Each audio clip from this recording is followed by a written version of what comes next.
Well, I mean, I was looking at chat and then suddenly didn't realize the counter had gone off, and then it was time to click the little button that said live. I kind of missed that. Button. Click the red button. I don't It's know. It's not even a big red button. It needs to be a big red button. Well, anytime someone, says, press the big shiny red button, I always think of Ren and Stimpy. And the quintessential Ren and Stimpy episode called Space Madness. Oh man. Yeah, I got nothing. This part of me is like, is Paul too old for Ren and Stimpy? But I'm like, no, should be. I just did not watch it. Oh, that's the thing. See, I was not allowed to watch it, and therefore I would try to sneak and watch it. Because there was a lot I was not allowed to watch, even as a teenager. James, you've been talking to my wife again. Stop that. This is not the After Dark. I know. Find your Ren and Stimpy link and throw it in live where it belongs. I'm going to have to. Sorry, catching up on the book blanket, because I have been remiss in finishing that. Or at least catching up with it. Let's see. Well, why? Why haven't you been on the stick as far as it comes to managing your quilt? It's not like you have anything else to do. Because I had other you have to understand, I have multiple crochet projects in different rooms. And I have one that is in the family room that I sit and work on while I'm watching movies or watching hockey. And this one lives in a bag in my office. So. Okay, fine. Terry, where do you keep your quilt? My quilt? Yes. But I don't have a quilt. Well, why don't you have a quilt? Because I do not. I did not realize it was mandatory. Nobody mentioned the mandatory quilt. I know. Nobody mentioned it to me either. I just heard about it, and I'm just like, well, surely Terry's on the stick and knows what's up. But I forgot you're old. I assure you, Terry is not on any stick. Oh, After Dark is going to be so much fun. Howdy, folks, and welcome to another episode of the Dead Robot Society. I am Paul E. Cooley. Joining me today, Veronica Jaguar and Terry Mixon. How the hell are you, shiny, happy people? I'm here. That was neither shiny nor happy. That was just kind of blah. Meh. I'm not going to sit here and sing REM at you people. I like you too much for that. Thank God, I hate that song. But, you didn't have to be gray. Aren't we going to be finding our religion? Surely we must be finding our religion. The Very Old Man with Enormous Wings. Go read it. Great story. Great short story. Very, very, very good short story. Okay, besides that, what else is going on? Terry, what have you been up to? I've been up to a lot, but I think you should go ahead and ask Veronica first, and I'll go bring up what's new in my life. Oh, okay. I know what's going on. I know what's going on. Yeah. Meanwhile, I pasted the link into live. It's not the whole episode. It's just the link that reminds me of the shiny red button. Okay. But yeah, so I finished recording all of my new demos. So now I'm in the process of updating my website and going, crap. Because I probably recorded 8 or 9 new demos. And so now there's the process of uploading them to the various casting sites. And then I have to, horror of horrors, email people regularly and tell them, but Terry has kitties, so it doesn't matter. That would be a kitten. As a baby. This is Ash. Hello, Ash. He's got a spot on his nose. This is a sweet baby. He was about 6 weeks old, so I guess he's getting close to 7 now. My friends in Seguin found him and another kitty that I'll go downstairs and get in a second. Oh. He's a sweetie. I can see that. Sweetie. He says, wait, I gotta go explore. I gotta go look. You're right back with the other one. Wait till he finds your camera. Yes. So you've been recording is what you're telling me. So I've been recording demos and cleaning up demos. James.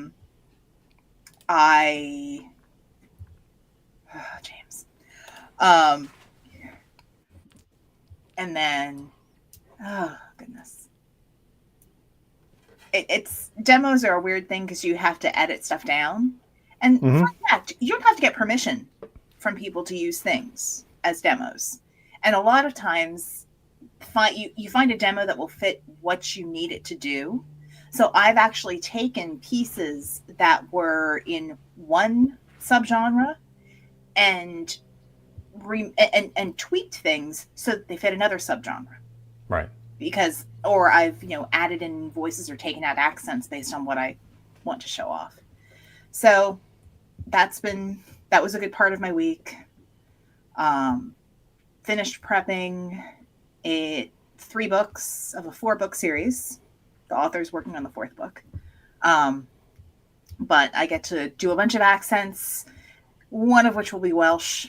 I am sure one of our super fans, Matt, is going to be thrilled. Matt, where are you? Matt, where are you? Run away now. My poor mushmouth, mid-Atlantic American accent is going to be attempting this. Oh my goodness, there's another kitten. Who cares? Oh, poor baby. Oh, she's a pretty girl. Oh. And wants to get away. She's what's up here. I gotta look. Which one is this? She does not have a name yet. Ah. But she's about 6.5 months old and pregnant. Oh, lovely. Oh. Got a teen mom situation going on here. Pretty much. Aww. She's still getting over her diarrhea from getting the what do you call it? The dewormer? Dewormer. There we go. Couldn't remember the word. So she's still recovering from that. So she doesn't get to come out and visit because she did terrible things on my side of the bed. Oh, it wasn't her fault. Mm-hmm. She's Siamese and she's very talkative, as you can tell.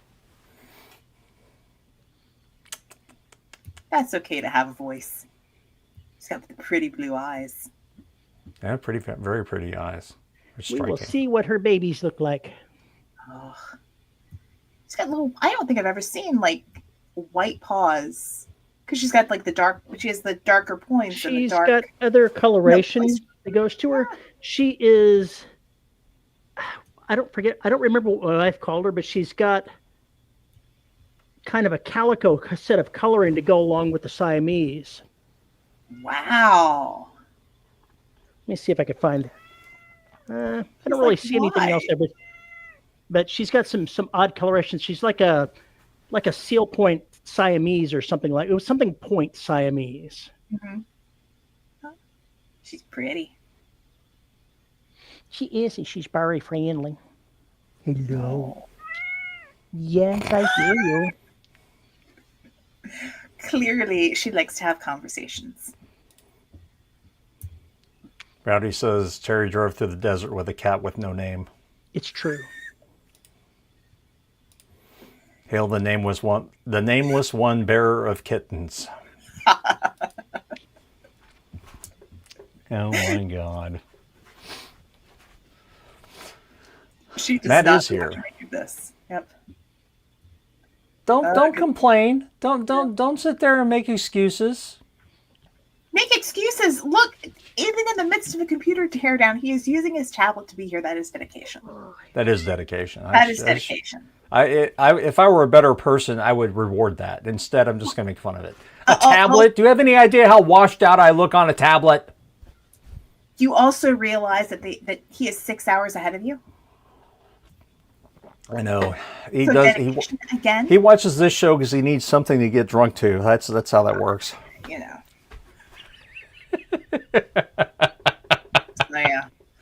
But yeah, so demos and plunking ahead on collaborative writing projects. I've been doing a lot of admin stuff for the narrators organization, so that on weeks where I've got to host and run webinars for them, that takes up a good chunk of my day. But the demos are done. Now I have to email folks, let them know that demos have been done. But they sound nice. I think I sound good. I think they showcase what I want to showcase. Well, good. So yeah, we'll see what happens. So Terry, other than, rewarding yourself with more cats for jobs well done, how has your 2 weeks been? Yeah, because we haven't been here for 2 weeks. Very, very busy. I took days to recover from all the time that I spent on this. Yeah, too much procrastination bit me. Then came the arguments with the editor. Dun, dun, dun. What do you mean, Terry? Terry, what could you possibly mean? Well, I don't want to get into the details of it. Let's just say that the romantic plot that I had was not to the editor's liking, and I'm going to do it anyway. Dun, dun, dun. You rebel showing ankles and collarbones in spite of things. Man. It was not explicit, so there. No, that's on my side of the fence. Just did not meet what the editor believed audience expectations were, and I have my doubts about that vision. It's the same one that gave me trouble with book 1 in this, and so I don't agree, and I was very angry, and so she got a nice screen full of me being angry about it without being personally insulting. I consider that to be professional. That is, and quite frankly, that's a talent. That's a that I do not possess. No, I do, but I was talking about me. Okay, fair enough. But that's a very difficult thing to do, especially when it's your own work that's being hacked at. So I should not have given in with book 1. I am angry that I gave in with book 1. Not one further inch will I give. Understandable. Yeah. And from what you explained, I totally agree. They may. What do we do with editors' comments? We ignore the ones that make no damn sense. I should have done that in the first book. Yeah. I did speak with the publisher. The publisher listened to my side of the story, had not heard anything about the other side of the story, and said, the story in the end is yours, and almost any difference of opinion you have with the editor is probably going to fall on your side when push comes to shove. So just keep that in mind, that what she's making is suggestions rather than dictates. And book 1 was not phrased as a suggestion. Yeah. Which makes me angry. Yes. Angrier. So what does Terry's angry music mix look like? I don't know that I have an angry music mix because I'm too angry for music. Fair enough. So we're just talking like White Stripes, bass and drums, just like charging forward. You ever hear that, really horribly, nasty static? That's my anger music. That tracks. Well, I'm glad you had a I get mad enough to where I can't think. So, yeah, there's that. I understand that. But other than that, the book's done. I still have to do the beta comments, but I'm intentionally not looking at them until Monday. And I'm not starting writing the new book until the time of dealing with the beta comments is done on Wednesday, because I need to know how I pick up book 1, because if there's enough disagreement about how I ended book 2, then I don't want to start writing book 3 if I have to tweak something in it. Makes sense. So I'm taking the week off and F them. You have new kitties that need your attention. I think that is a marvelous plan that will refill your creative well, so to speak. As soon as they stop pooping everywhere. Shit happens. Yes, literally, in this case, indeed. They got the dewormer, so, it's going to clear itself up. Yeah. Poor babies. It's too bad they don't really like each other that much. She's not. She is pregnant, and he keeps trying to nurse on her, and she'll tolerate it to a point, and then go, "No, we're done here. I have nothing for you, little boy." But I'm hungry. Dang, poor baby. Difficult for me to follow that up. Yeah, go ahead, try. Yeah, I got nothing. Because I've been doing boring shit. I moved a family member last weekend, which went really well, and we're much happier with where they are now. So it was just a huge pain in the ass. And it ended up being a good thing that we did not have a show last week, because I would definitely not have made it, because things kind of went crazy, as we knew they would. So other than that, I'm still recording and working on Oceania. Just got to get this goddamn thing done so I can focus on other things. But I did get the third book for the RTP contract more than halfway outlined. So we'll see. If I count my words correctly, it's 33,000 right now that I'm due. And we'll see what the rest of the book does. But I'm thinking this one's going to top out 50, somewhere in there. Okay. Maybe 60. We'll see if I get smacked around for that. Still waiting on last beta for Kill Shelter, which hopefully will be this week. Of course, I said that 3 weeks ago.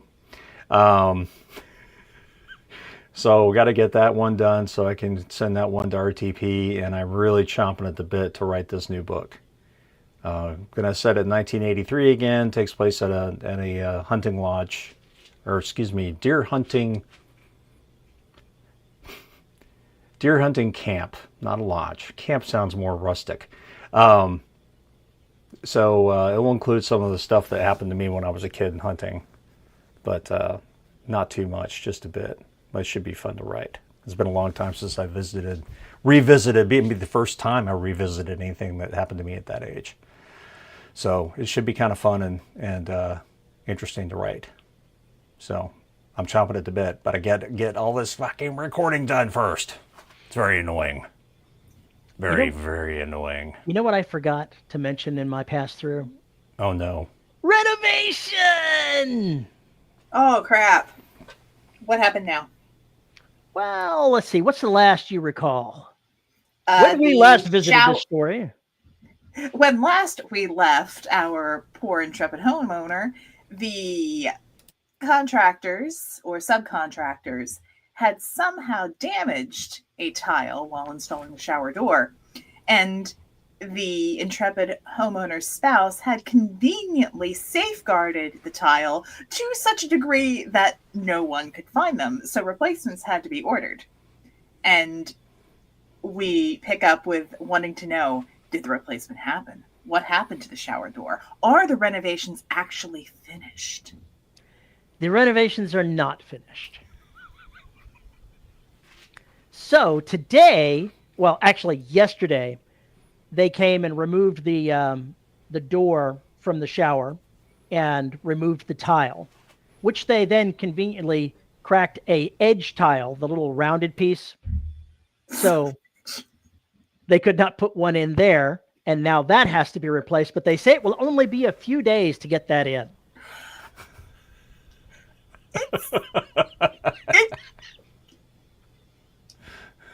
And the person that cracked the tile was, in fact, the senior contractor, the man, the guy. So he has none of his sub people that he can blame. He's the one that did it. He was running the tools.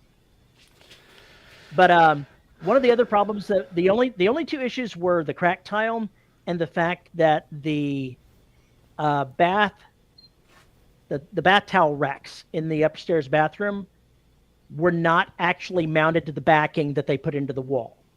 Oops. They mismeasured where the backing was supposed to go and put it one space in the wrong direction. So there was no backing when they put those in there. So why is my closet door open behind me? Because they went ahead and had to cut part of the closet wall out so they could put backing in the correct places to mount the shower the bath towel rods too. That part is done. The sheetrock guy will be out about 6 or 7 this evening to see if it's dry enough to put a second coat on there, and then it will be ready for painting when they get to that point. But they will come back out Monday, install the glass shower door again, and it will wait for that end piece before. Oh, I failed to mention this. They damaged the sheetrock a little bit in the bathroom when they broke the tile out too. I forgot that. So they have to repair that just a little bit too before they repaint. Maybe it'll be done by the end of the week. Maybe. Probably not. I'm with you, James. Benny Hill theme song. Yeah, every time. I could totally buy into that. This renovation project started mid-February. It was supposed to be 2 to 3 weeks per bathroom. Do the math, people. It's way past that. We knew it would be. We just didn't know it would be quite this bad.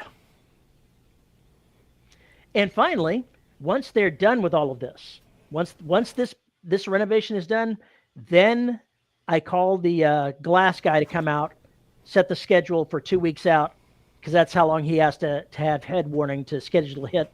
He'll come out and he'll do all the upstairs windows like he did the downstairs. The replacement windows are in the garage. It's not like they have to be ordered. We just have to go ahead and have everything else done. You realize hurricane season starts tomorrow, right? It is what it is. I'm at the fact that all three of us live in hurricane-prone areas in the U.S., and we all have our own unique challenges when it comes to dealing with these storms. Dude. And if you've seen the forecast, it's not supposed to be a fun season. There are never any fun seasons. There's a difference between 5 named storms and 15. There is. And has there ever been a year where there's only been 5 named storms? That seems unrealistic. Maybe 5 major storms, but named storms in general, I don't think that we've ever only got to E. Okay, fine. They named tropical storms, okay? This is true. That's a low bar. Yeah, I think to be fair, they started naming storms earlier because it's easier to give people a heads up, and it's gotten to the point that in a lot of very populated areas, if there were fewer people, you wouldn't have been so worried about a tropical storm. Whereas these days, there's so areas along the coast and in the traditional paths of these things, there's so many more people living there. And so even something moving in at 50 miles an hour, if it's moving slowly and dropping a lot of rain. We had, I forget which tropical, I think it was Allison dropped. It's Allison. Wasn't even a tropical storm, technically. 50 inches over 4 days this was the heaviest rainfall was in the weather station that is less than half a mile from my house. We got that 50 inches of rain. If our neighbor's French drain had worked, we wouldn't have gotten any flooding. So I am not worried about the just general water. And our house has been run over by a number of hurricanes. It's really solid. So barring a true major hurricane hitting me just right, I'm not concerned. Good. I am. I have thoughts about this living where I do in Florida, but that is not what we're here to talk about today. No, now you guys are eating up 25 minutes of show time talking about yourselves and cats and everything else. The cats were cute. Busy here. Meanwhile, Terry does this really Rod impersonation. Oh my God. Come on, Dennis! So, I got a review on one of my books, from a reader Okay. who was upset that I'd included something in there because they weren't expecting it in a creature book. Now, this kind of dovetailed with what... Doesn't have a place anywhere, buddy. Just leave the disco out of your stuff. Well, like I would put disco in my books. Are you kidding? I have taste. Anyway, this kind of dovetails with what was asked in chat. And I don't normally read reviews, but I saw 2.5 stars and went, "Fuck it, I'm going to click on this and see what's up." And I read it. Mistake. Yeah, I know. I read it, and it was very enlightening in certain ways about the person who wrote the review. But be that as it may, I did not meet the expectations of that reader. I obviously missed. Fortunately for me, I don't think all readers are like this particular reader. So I'm really not going to worry about it too much. Yes, this is about Saculina, Tim. Have you read it yet? Or are you going to read it? Anyway, regardless of all of that, it was funny how it didn't mention anything about the rest of the story. It was just harping on 2 things. And so it's really interesting. But what are the reader expectations for genre? For genre. Yeah, I know. I heard that too. The expectations for vagina? This isn't After Dark yet. Is this what we really look for in our novels? The expectation of vagina? I am just not depending. Sure. So depending. Oh Christ. What did I do? No. No. We're gonna spin this properly. So depending upon your depending on your genre. Let me hand you a shovel. The level of romance or explicit description is a reader expectation. Mm-hmm. And if you don't write romance, but you're counting on having a romantic subplot or a physically active subplot, if you're writing body horror, there are certain expectations that you're going to have, and there are certain things that you shouldn't have. In Romancelandia, you've got your closed door romances where there is no description of anything intimate happening beyond second base. Let's leave it there. I'll talk in high school descriptions. Why not? Whereas for your spicier romance, you are going to get a lot of description. The bedroom door is open and there are spotlights. You see and get to experience a lot of stuff. And the camera is moving in all the time. Yes, the camera's moving in, and depending upon the point of view character, you're also getting the emotional replay. If you're not writing romance, but you're writing a romantic subplot, then depending upon your reader, they're going to have expectations of how explicit it should be, mm-hmm. how it should be mentioned, your word choice. And some people get really prickly about that. Yeah, I can see that. Yeah. And it's sometimes it's like the more... I don't expect to see the word hoo-ha when I'm reading erotica. It just doesn't quite fit, if you know what I mean. I don't know. If your hoo-ha doesn't quite fit, you're just not using it right. Why did I know you were going to take exception with the words I used? How did I know that? What about Bobo? Rowdy, I'm going to respectfully disagree. Yep. The only sex in horror should be BDSM. I am going to very respectfully disagree in a lot of ways. Yep. Horror, like romance, is meant to elicit a visceral reaction from the reader or listener.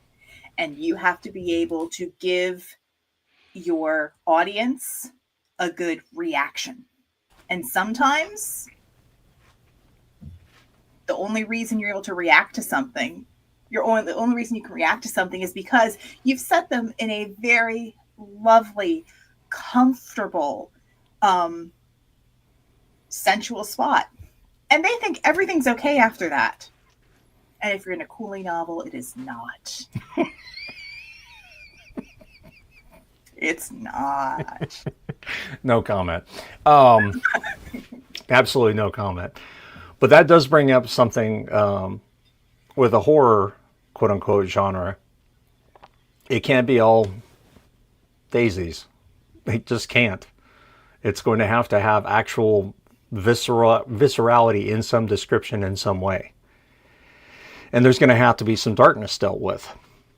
You can't have an action adventure and call it horror necessarily, because the horror may not stand out as well as it should, which is why I didn't call an Ancient Trap a horror book, even though there are some pretty horrible things that happen in it. And there are some pretty visceral scenes. But in at the end of the day, it's just kind of suspense the way I look at it. And that's expected in that genre, regardless of whether it's got sci-fi trappings or fantasy trappings, or what trappings it's got, Lovecraftian, whatever. There are certain beats that you expect there to be in suspense, and part of that is horror. And in the better suspense books, I think that depending on how it's set up and depending on the characters and everything else, to have the doomed romance right in the middle of it. See Stephen King's Salem's Lot. It works well.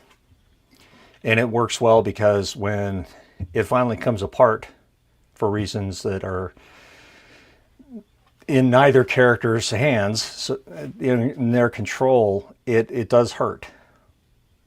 It hurts a bit. So I think that that's very, very doable and make it work in any book. It just kind of depends on what you're trying to do and what you're trying to get across. But the Garaga stuff, those are horror books, and they have a lot of sex in them. Mm-hmm. Because we're dealing with succubi and incubi. If I put on the back of the book that these are succubi and incubi, you better have the expectation there's going to be some rumpy pumpy, if you know what I mean. You should have that expectation.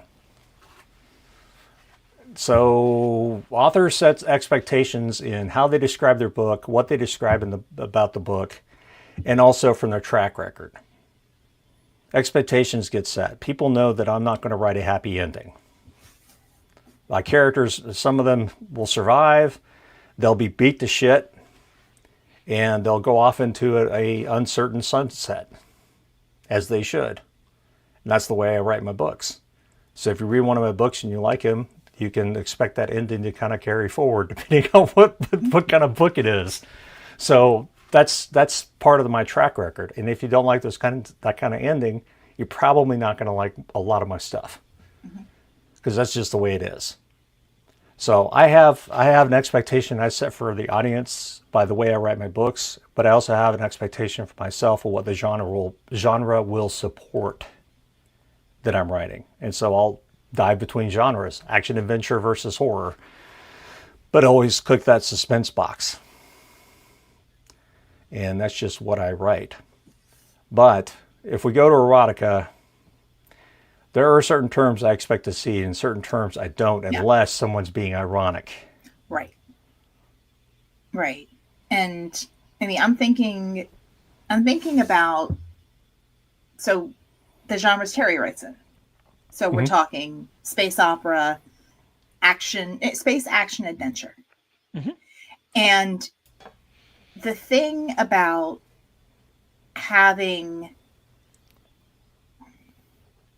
not even, I mean, you can say romantic subplots, but having even just evolving romantic character relationships is that as the series progress and as those characters evolve, it gives them, that relationship with another person gives them a reason for doing something.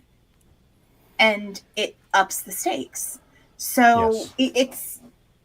It feels like if you're going to have a well-rounded character, at some point I expect to know more about the character themselves and how they interact with other people, because you can't have a bunch if you're not going to be. I expect a relationship of some sort that will up the stakes. And to say, well, romance doesn't belong in sci-fi, I'm sorry. BSG, Babylon 5, Star Trek, Star Trek: Star The Next Trek. Generation. Yep. I mean, there have been, and the romantic subplots are a part of that evolving storyline. And so you need those things in order to push the greater story along. And you expect that evolution. JR asks, do you think it's how you show the sex is an appropriate expectation? Yeah. If I'm writing a suspense novel, I'm not going to spend a whole lot of time in that bedroom unless I absolutely have to. I will show what I need to show and move on. If I'm writing Garaga, that's a very different animal. I'm going to have more sex in there. Way more. In more ways than one. More ways than one. There's going to be a lot of sex in those books because that is part of that character's, that's what they do. If we're talking about the Garaga's children themselves and not the hunters. But even the hunters have got a pretty crazy life because of where they live with things and probably have some sexual hang-ups I won't even go into. But the bottom line is there's an expectation with what I put out there and how I describe those books. And like I said, the moment I put succubi, incubi in there, you should think there's going to be more sex in there. So he says he's seen one stars mentioning a snuggle struggle of the MC. There are a certain group of people out there who think that Marines don't curse. And the women all wear these long skirts and won't show off their legs and everything else. And it's very untoward for a young man to even speak of a kiss. And you're never going to make those readers happy. And what's funny is if you wrote that book, they probably wouldn't end up wanting to read it. So there you go. Snuggle? I thought it was struggle. Ah. Yeah, so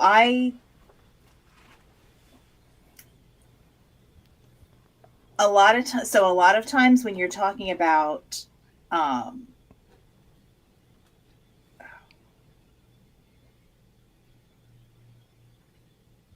to put this. A lot of times it's that kind of reader expectation is if there is going to be an extreme assault of some kind. And I'm gonna preface this as anything. So you can have something like horrible, bloody, whatever.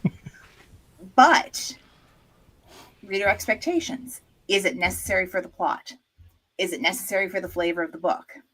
If you're just throwing it in there for shits and giggles because you want to get a rise of someone and it doesn't necessarily further the character or further the plot, then people will get turned off. Because if you put it in quote unquote for shock value, it's like you could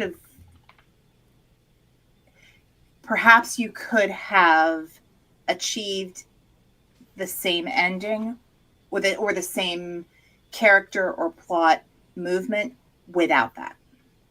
Right. And I think because and we're not talking about trigger warnings for books. That's a whole other discussion, and that really is limited to certain genres. Yes. But again, reader expectations. But you never know where your reader is coming from. And you can't predict somebody's expectations. You can just basically put your brand out there. Here's the brand, here's your genre, and buyer beware, reader beware. Reader beware. Yeah. Reader beware.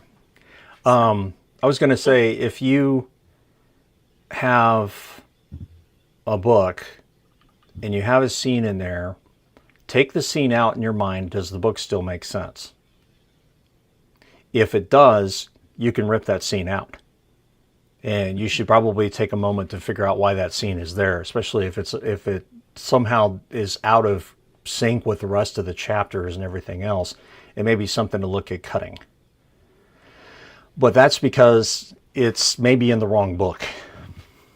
Not that it's not well done, but if it doesn't add anything to the characterization, then basically it's just a stop off to, we're going to have this moment here for whatever reason, and it just may not belong there. I'm going to say that I'm glad you added that last part in, because I was going to disagree with you about whether or not it belonged in the book, because I was going to say that a scene may not jibe with a bunch of other things in there as long as it enhances what the characterization is. Right. So as long as you added that caveat, I'm okay with what you said. All right. James says, I'd really like to see any story outside of a revenge/justice plot that requires something that vile.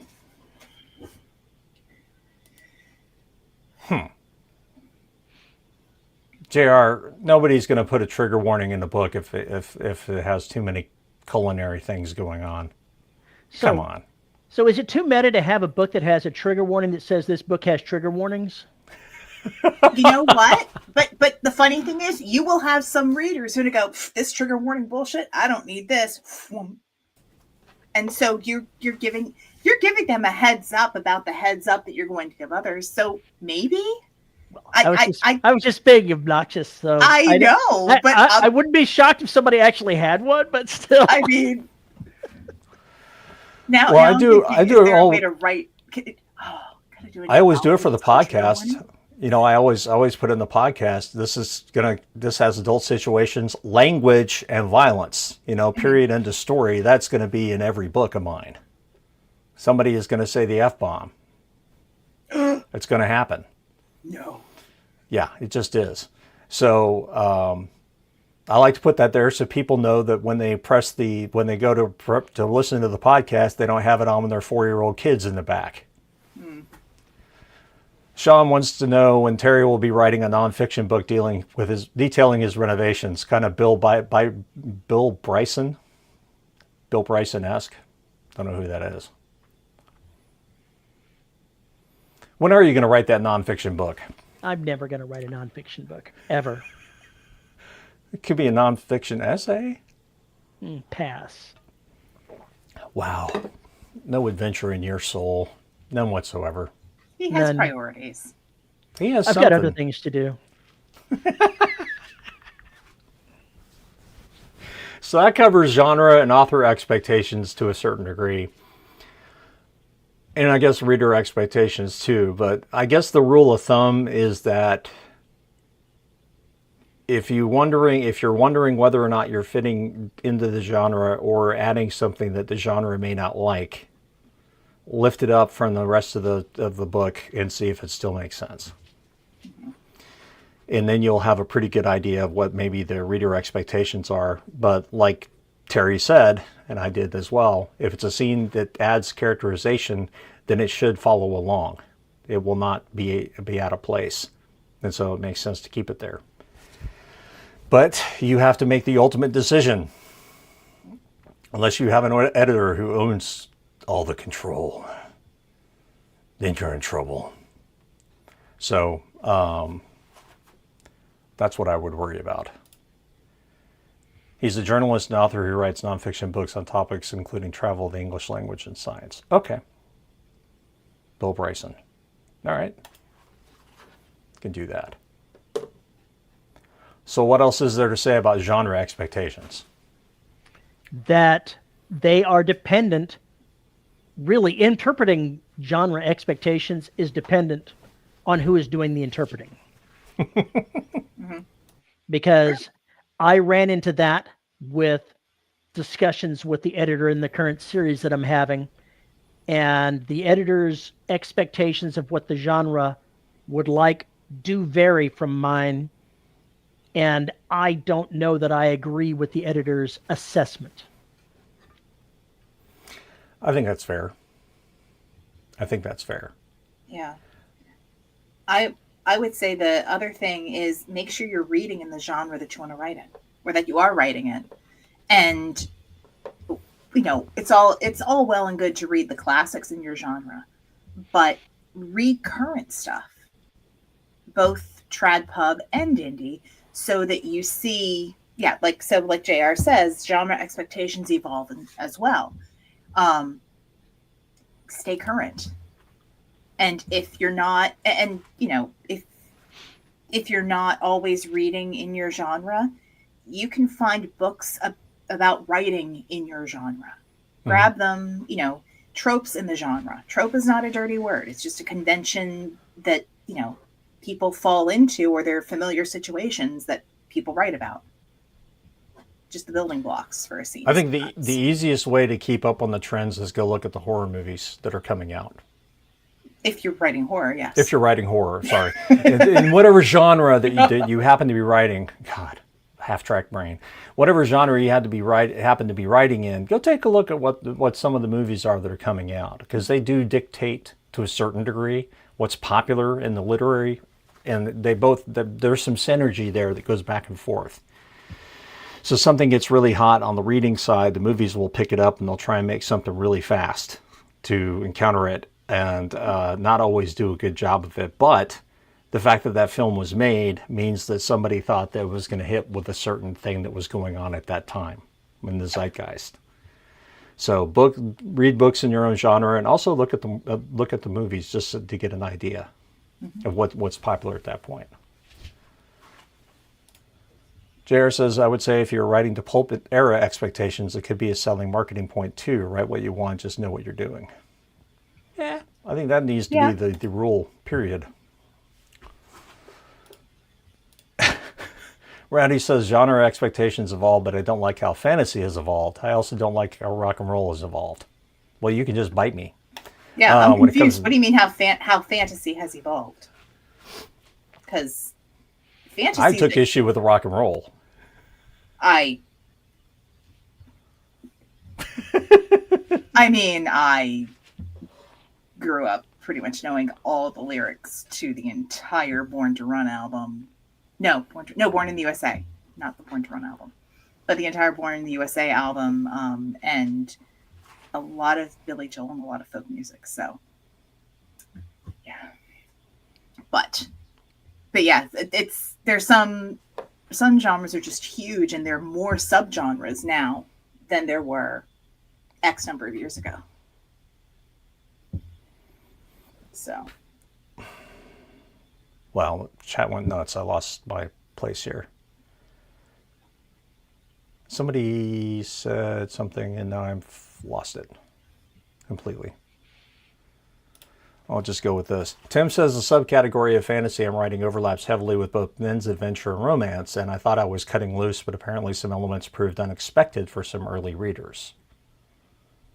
And the thing is, I will counter, are those readers folks who commonly read in that genre?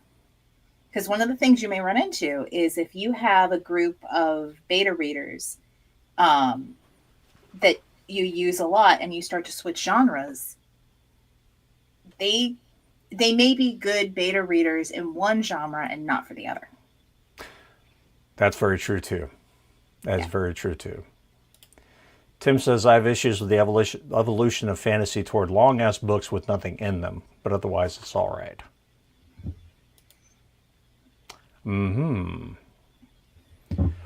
Rowdy, how do you not like the way fantasy has evolved?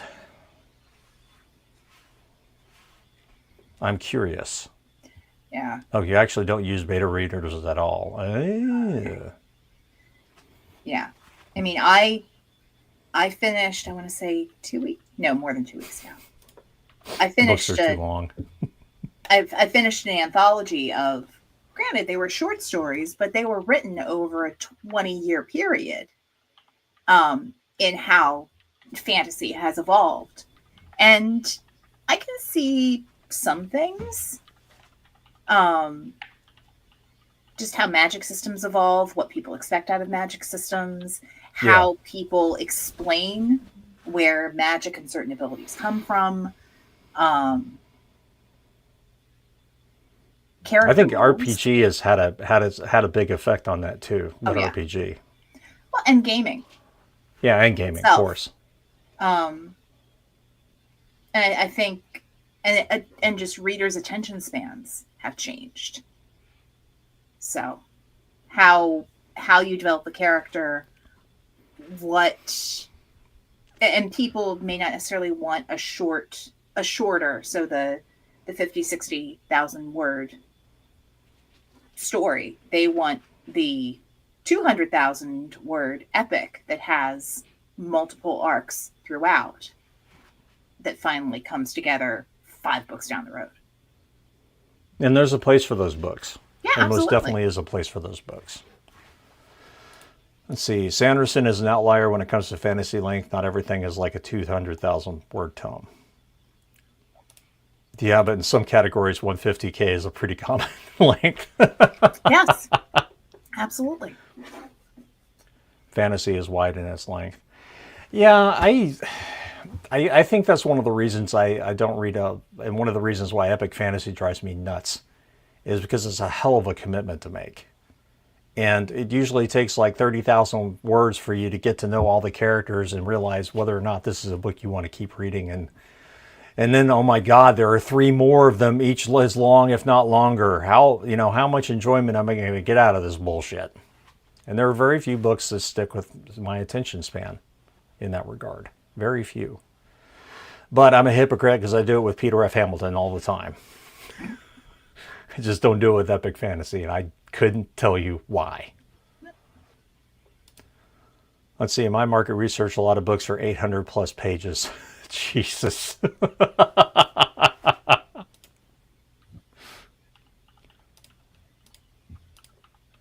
Paul, I think you read the wrong fantasy books. Probably. But you're not going to get me back to them. Unlikely. Sword and Sorcerer's stuff, I'm just not interested whatsoever. Not interested. Let's see. Tim says the book I just launched is over 100 pages, but I'll have another out in a week or so. Just over 100 pages. So you wrote a Medusa Zone. I was about to say, what's that in word count? Because pages don't mean much, to me at least, in terms of trying to go, how long is the story? I have read 3 Discworld books, James, and then I stopped reading. One of the books just didn't hit with me, and so I just kind of gave it up and walked away from it.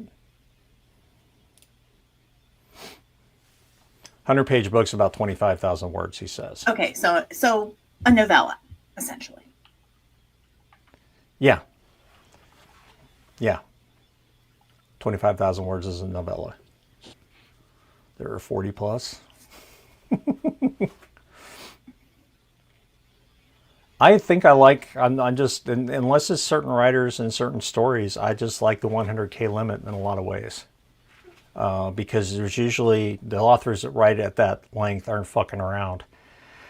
They're not taking you on chases that don't matter. It's usually, there's not as much fluff in there if it's if the writer is doing their job properly, and so is the editor, that's a whole nother conversation to have. But typically they're just more concise and they're more put together that way. Even if they're a series, if each of the books is only 90 to 100,000 words, I know that we're not going to be dealing with having 30 fucking pages of talk about Bannerman. Looking at you, G.R.R. Martin. Back to fluffing. Where did that come from, James?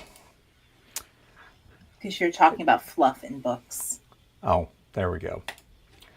He pays attention to the important stuff. It's not After Dark yet, James. It's not After Dark yet. We still have 16 minutes before After Dark. Stagnation. We can cover that real fast. Terry, do you ever feel stagnated in your genre? No. Why not? Because I make it new every time I write something. How do you do that? Because I do what I want. I write the story I want. When I want to make something that every story that I do, major plot points, what would sound cool here? I write what's cool. I am never bored with what I am writing.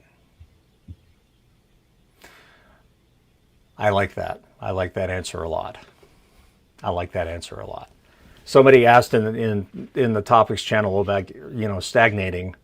I think if you find yourself writing the same story over and over again with the same beats, then you've stagnated.